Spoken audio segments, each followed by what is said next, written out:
Halo Leo, selamat datang di bacaan kali ini. Ini adalah bacaan tentang pekerjaan, karir, kepemilikan, pemasukan, sesuatu yang terkait dengan keseharian di luar dari percintaan. Saya akan berusaha bercerita semua hasil ini terkait dengan pekerjaan, karir, atau yang semacamnya. Oke, saya akan mulai dari dua kartu di sini untuk Leo. Temanya, dan seperti biasa, biasanya deck yang pertama adalah yang memberi warna dari keseluruhan bacaan kali ini. Gratitude Leo, ini kartu yang pertama keluar, gratitude.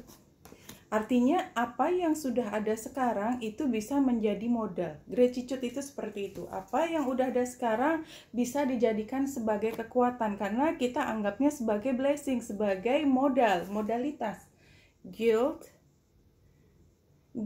artinya yang sudah lewat ya sudah. Ya, jadi kalau kita bicara tentang keuangan dan karir saat ini, ya, kita lihat apa yang ada sekarang sebagai modal. Yang sudah lewat ya sudah, jangan diomong-omongin lagi. Karena buat apa? Kan nggak bisa ditarik kembali, kecuali there is something in the future. Ada sesuatu yang masih bisa dilakukan untuk ke depan. Oke, saya ambil kartu berikutnya. Oke, tadi ini dari cakra, yang tadi dari cakra decknya, sementara yang ini dari which is wisdom. Oke, dua kartu juga buat Leo. Apa informasi yang kita bisa dapat di sini? Imagination, membayangkan ke depan, memvisualisasikan. Dan yang kedua, rebirth, membayangkan ke depan. Dan iya, rebirth ini juga sama kayak tadi ya, intinya masih sama. Rebirth, apa yang ada sekarang itu dipakai, yang nggak ada jangan dihitung dulu. Jadi kalaupun ada keinginan bahwa yang di luar yang sekarang belum di tangan itu akan dipakai sebagai sumber daya, kemudian sebagai modal ke depan, tapi sekarang kan belum di tangan, jadi tetap ditaruh di tempat yang lain, jangan dihitung sebagai current, sebagai hitungan yang saat ini. Jadi dia sebagai potensi aja. Kita lihat yang berikut informasinya buat Leo. Dua kartu. Reflection, belajar dari masa lalu, belajar dari keinginan saat ini, belajar dari apa yang diinginkan ke depan. Perspektif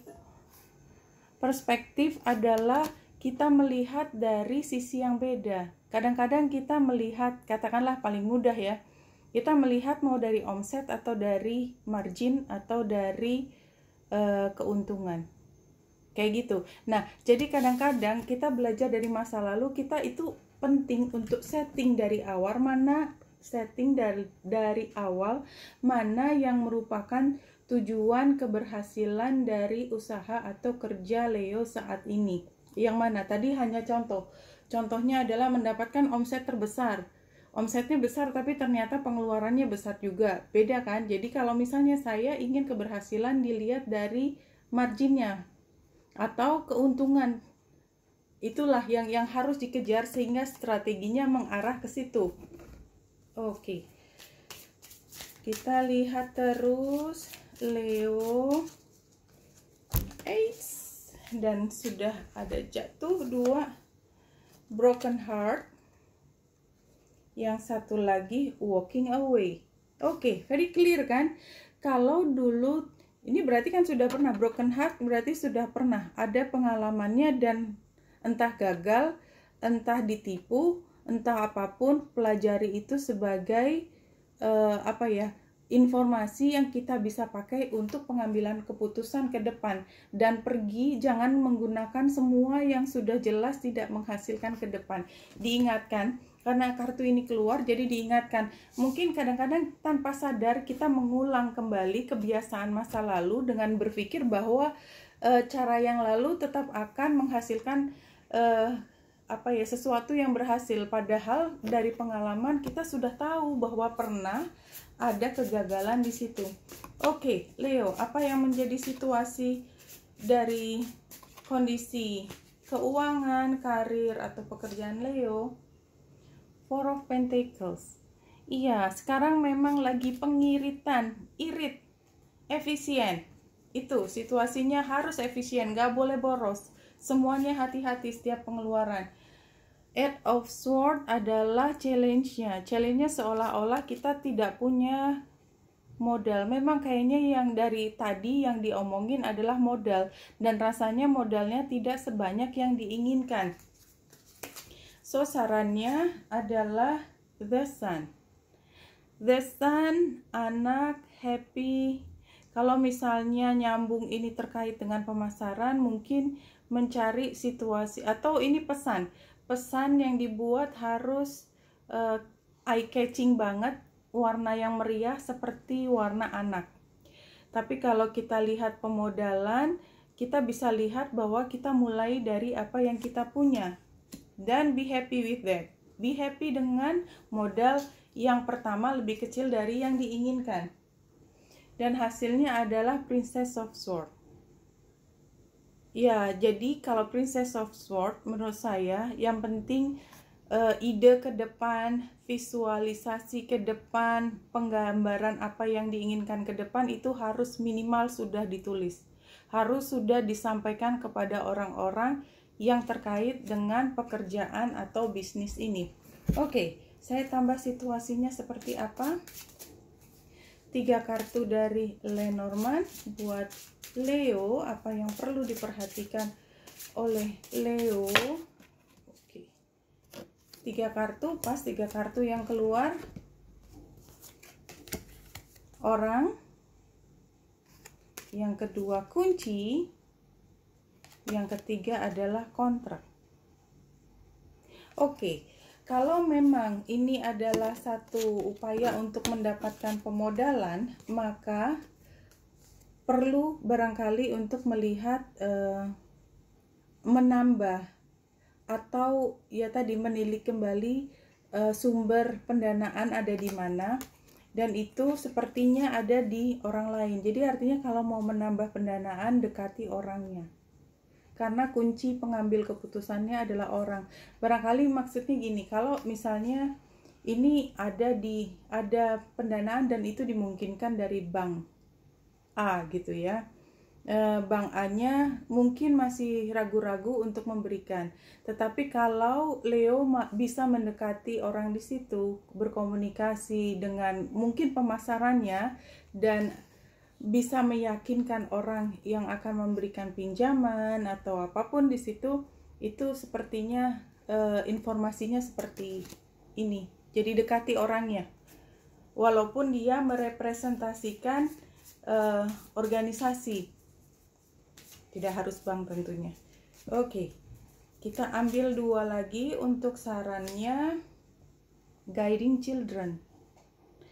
Jadi kayaknya terkait dengan anak banyak ya.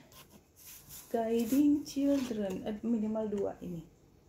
Saya pikir ini perlu diambil sebagai satu pertanda. Ambil aja ini informasi mentah. Saya tidak tahu persisnya nanti bagaimana. Ada kaitannya dengan anak, ada kaitannya dengan pesan yang colorful, ada kaitannya dengan pesan yang simple, very simple ya, like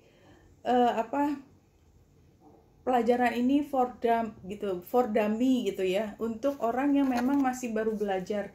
Jadi bikin pointersnya, katakanlah mau paparan, mau presentasi di depan orang, bikin ceritanya sesimpel mungkin seperti bercerita kepada seorang anak. Golden opportunity, ambil kesempatan ini.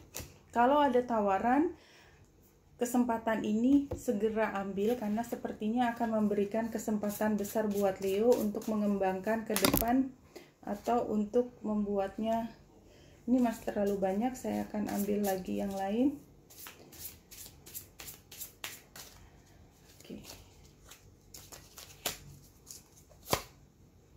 When I'm in alignment with the law of the universe, peace cannot be disrupted. Ya, jadi ikuti flow-nya ya. Jadi setiap hari ikuti perjalanan perkembangan dari upaya ini, komunikasikan setiap hari. Dan karena mengikuti flow, jika harus ada yang berubah, harus ada yang disesuaikan, adjustment, lakukan adjustment. Oke, saya rangkum Leo. Satu hal informasi yang penting keluar dari bacaan ini adalah Leo barangkali ada modal, sumber dana, sumber daya yang inginnya Leo saat ini sudah di tangan untuk mulai bergerak tapi belum ada. Tapi itu sebenarnya tidak boleh dijadikan hambatan, karena sebenarnya Leo bisa menggunakan refleksi masa lalu, melihat dari berbagai sudut pandang mana yang lebih diinginkan untuk berhasil, dan belajar dari pengalaman masa lalu untuk tidak mengulangi cara yang sama. Nah, situasinya memang saat ini tidak dalam kondisi yang bisa menghambur-hamburkan banyak sumber daya. Pilih kegiatan yang sangat prioritas. Kalau memang itu yang paling mendatangkan kembali uang, itu yang didahulukan. Dan percayalah bahwa dirimu tidak sekekurangan itu. Kalau misalnya perlu mengembangkan strategi, cari strategi di mana orang bisa menerima dengan sangat mudah. So easy. Dan ketika dibutuhkan satu kesepakatan untuk negosiasi, maka upayakan untuk mendekati siapapun orang. Mendekati artinya berkomunikasi, bernegosiasi dengan orangnya, dan pesannya adalah pesan bahagia, ya. Jadi ini adalah diplomasi. Ambil kesempatan ini, ya, karena kesempatan ini penting, dan ini tadi masih sifatnya masih awal, tetapi pada saat ini yang bisa dilakukan adalah ikuti flow. Oke Leo, itu informasinya untuk pekerjaan. Wanita Indra di sini, semoga membantu. Salam hati dan cahaya.